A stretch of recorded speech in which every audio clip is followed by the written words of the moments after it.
el nódulo aurículo ventricular. Pero el nódulo aurículo ventricular ya tiene dos problemas. ¿Sí? Un primer problema, que ya no puede generar el estímulo para la despolarización y la contracción de la aurícula. La aurícula entonces ya no se va a despolarizar ni se va a contraer. ¿Esto será un problema? Es, pero no tan grave.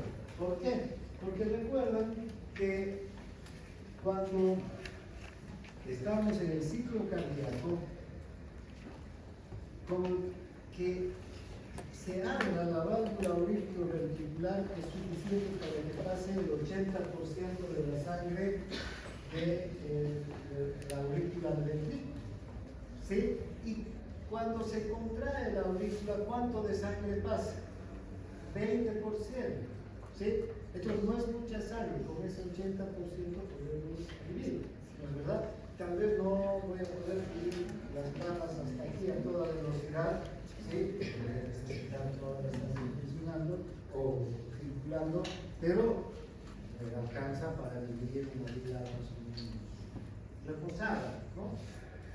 Entonces puedo sobrevivir todavía. Ese es el primer problema, que no vamos a tener toda la sangre disponible en el ventrículo y luego en la circulación, porque 20% se va a quedar aquí, no se va a contraer la aurícula, debido a que solo está funcionando el nódulo auriculoventricular. Y el otro problema es que la frecuencia cardíaca, la frecuencia de impulsos que genera este nódulo está entre 40 y 60 por minuto.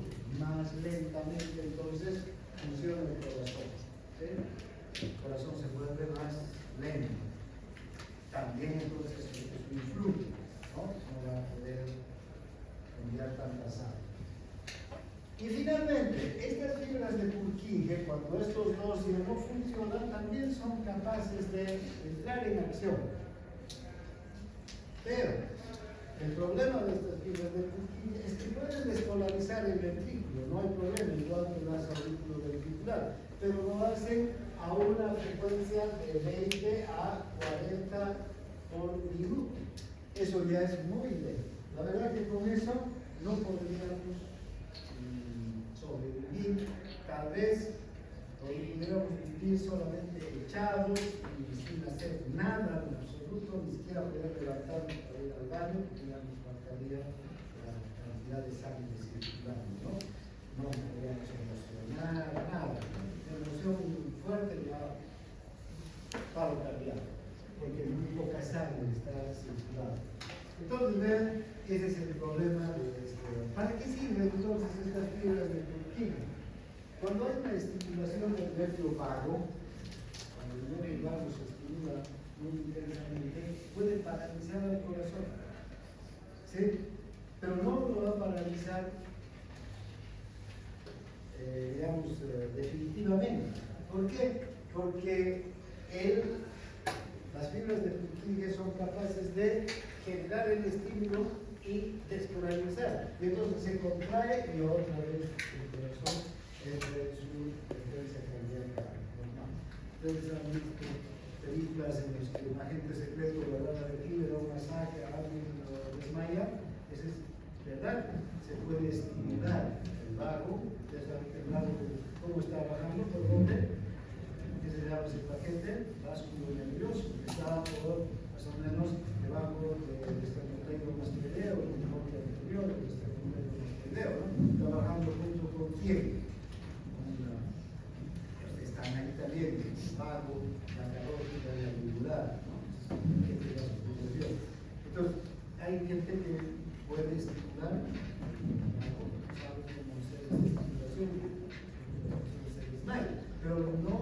¿Y qué es lo que ocurre? Entonces van a la frecuencia cardíaca, a tal punto que la persona pierde el conocimiento, porque tan baja es la frecuencia cardíaca que ya la sangre no llega al cerebro. Entonces, desmayo momentáneo, inmediatamente la fibra de Purkinje vuelve a tener los costos en su lugar. ¿Sí? Para eso a eso se llama, a la acción de las fibras de Purkinje se llama escape vagal. ¿Qué quiere decir? Que las fibras de Purkinje le están haciendo escapar de la estimulación del vago al corazón. Se escape del vago y otra vez vuelva a funcionar. ¿Estamos de acuerdo? ¿Sí? Entonces es así. Una cosa, por ejemplo, hay personas que tienen mal de Chagas, ¿no? Y fíjense, en el mal de Chagas, un problema es que no funciona la revolución. ¿Y qué es lo que sucede con el corazón? En el mal de Chagas, baja la frecuencia cardíaca, no funciona la aurícula. ¿Y qué le pasa al pobre corazón? Lo primero que hace es recurrir al mecanismo de Frank-Starling. ¿Cómo era el mecanismo de Frank-Starling? Pregunta de examen. Antes de clase el mecanismo de Frank-Starling. Recuerden que hemos dicho que el corazón tiene la capacidad de adaptarse a volúmenes crecientes de sangre. ¿Sí? Ahorita, ¿cuánto de sangre está llegando a mi corazón? Yo estoy en reposo, 70 mililitros. Esos 70 llega a la aurícula, pasa al ventrículo y el ventrículo va a inyectar esos 70. Pero ¿qué sucede si yo tengo que subir las gradas? Necesito más sangre. Tiene que llegar más sangre al corazón para que el corazón bombee más sangre. Entonces, si llegan 90 ml a la aurícula, van a pasar al ventrículo, van a pasar. ¿Y qué va a hacer el ventrículo? Se va a estirar y va a aceptar ese volumen adicional. Pero, ¿cuál es la característica aquí? Que con la misma medida que se distiende, se contrae. Aumenta también la fuerza. Y entonces es capaz de bombear esos 90 que hay llegado. A eso se llama el mecanismo de Frank-Starling. Es un mecanismo intrínseco de adaptación del corazón a volúmenes diferentes de sangre que le llegan. Eso ocurre todo el día en nosotros y el corazón siempre se está adaptando a los volúmenes que van ya. Pero eso ocurre dentro de límites fisiológicos y todo funciona bien dentro de límites fisiológicos. Pero en el caso del mal de Chagas, si solo tenemos un auricular ventricular controlando, ya tengo una frecuencia baja, llega poca sangre, entonces el corazón, ¿qué hace aquí? Hace que llegue más sangre por el retorno venoso.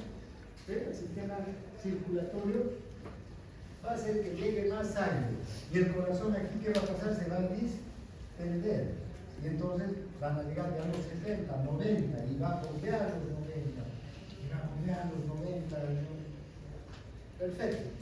Pero eso va a ser eterno, posible, pero va a ser por siempre o por mucho tiempo, mientras viva el individuo, no. ¿Qué le va a pasar al corazón? A la fibra muscular. Lo mismo que le pasa a nuestros calcetines. ¿Sí?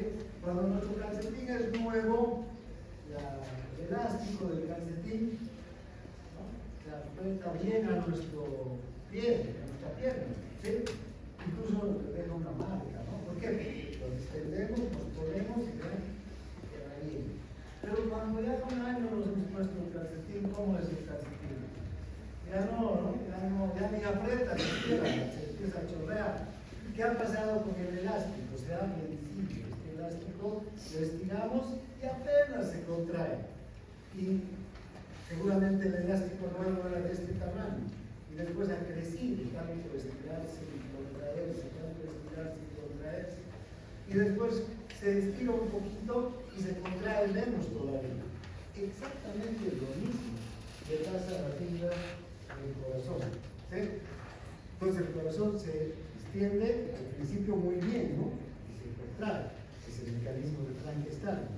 Pero como esto es ya todo el tiempo, por ejemplo, ustedes en este momento no hay necesidad de que el mecanismo de Frank-Starling esté funcionando. Están en reposo, se van a parar, van a andar, regulando. Pero en el caso de mal de Chagas, todo el tiempo es. Y eso le va a pasar a la fibra ventricular. Se va a distender y luego se va a contraer con fuerza. Pero con el tiempo se va a distender más todavía y se va a distender y se va a contraer apenas. Y el bombeo, entonces, ahí disminuyendo poco a poco hasta que el corazón va a entrar en insuficiencia y las personas mueren, ¿no? llevar la cantidad de sangre necesaria. Entonces, ya les decía, exactamente lo que les decía hace un momento, el corazón al principio es el nódulo sinusal, el marcapasos, el general, el comandante, el que manda todo.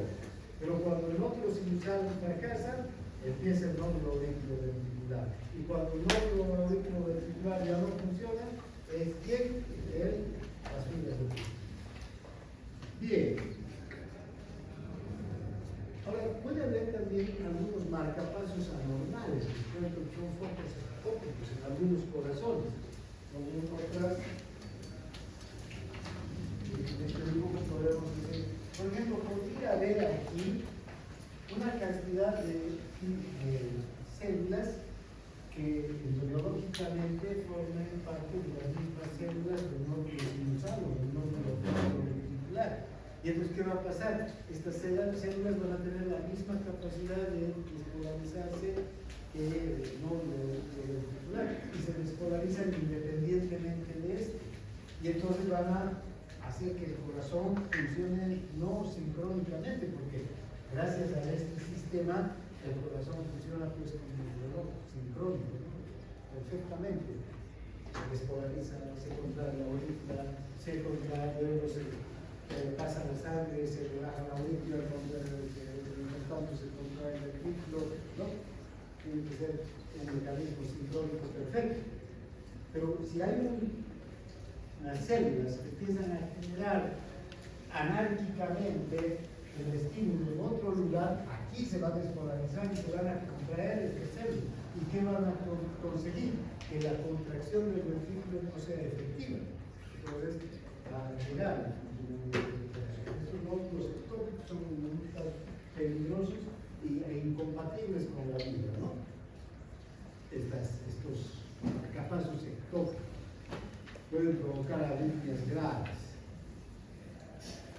Lo que les decía hace un momento, la importancia del sistema de Purkinje es cuando hay una estimulación vagal del nervio vago muy intensa, el sistema de Purkinje nos salva. Ahora, ¿cuál es el control del ritmo cardíaco y la producción de los impulsos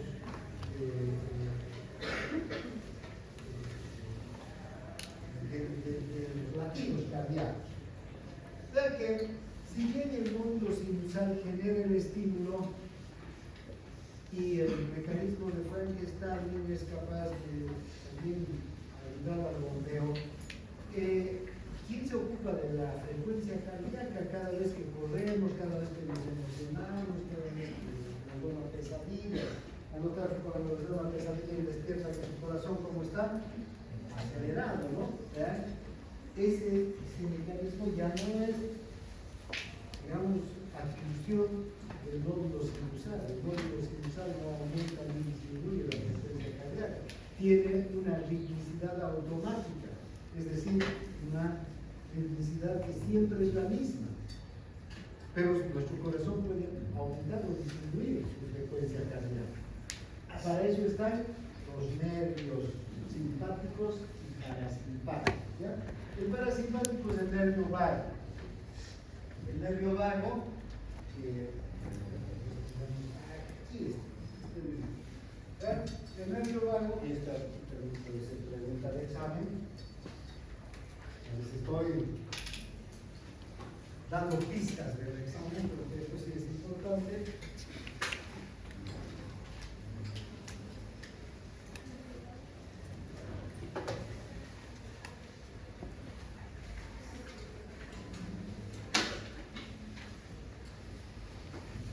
Si ustedes observan aquí, este es el nervio vago, ¿no? O neumogástrico o décimo craneal también. Aquí. Fíjense, este nervio vago al corazón, ¿dónde llega? ¿A todo el corazón? No. Solamente se queda aquí en la aurícula derecha, tiene el nódulo sinusal. Entonces tiene una influencia grande sobre el nódulo sinusal. Ahora, ¿qué hace el vago sobre el nódulo sinusal? Cuando el vago estimula el nódulo sinusal, hace que el nódulo sinusal se hiperpolarice